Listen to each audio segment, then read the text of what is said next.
อัตราเงินเฟ้อลาวยังเพิ่มขึ้นสร้างสถิติใหม่อย่างต่อเนื่องในวันที่ 2 มีนาปี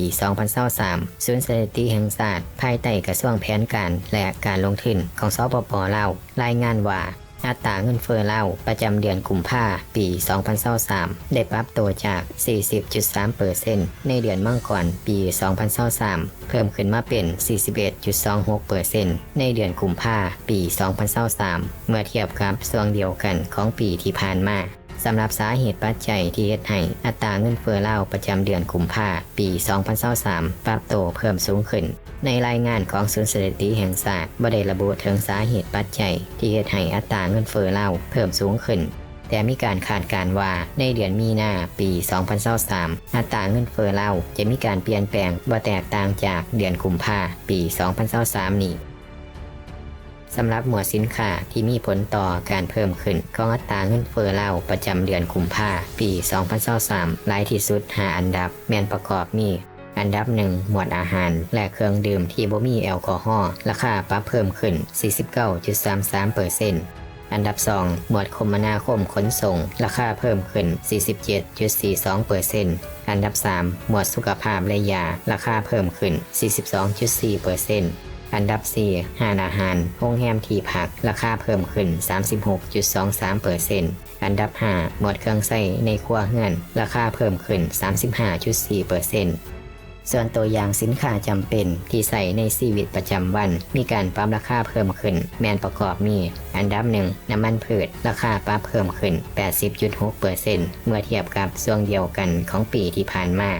อันดับ 2 ข้าวสารมีราคาเพิ่มขึ้น 66.2%อันดับ 3 ไข่มีราคาเพิ่มขึ้น 52.4% อันดับ 4 หมากไหมมีราคาเพิ่มขึ้น 51.9% อันดับ 5 น้ำมันเสือไฟมีราคาเพิ่มขึ้น 49.1% อันดับ 6 สินหมูมีราคาเพิ่มขึ้น 48.5% อันดับ 7 เครื่องปรุงอาหารมีราคาเพิ่มขึ้น 45.7%อันดับ 8 ผักสดมีราคาเพิ่มขึ้น 37.1%อันดับ 9 แก๊สหุงต้มมีราคาเพิ่มขึ้น 28.1% สำหรับอัตราแลกเปลี่ยนเงินกีบลาวเทียบกับเงินดอลลาร์สหรัฐและเงินบาทอ้างอิงตามอัตราแลกเปลี่ยนของธนาคารพงศวรรค์ในวันที่ 6 มีนาปี 2023ธนาคารพงศวรรค์ขายเงินดอลลาร์สหรัฐออกอยู่ที่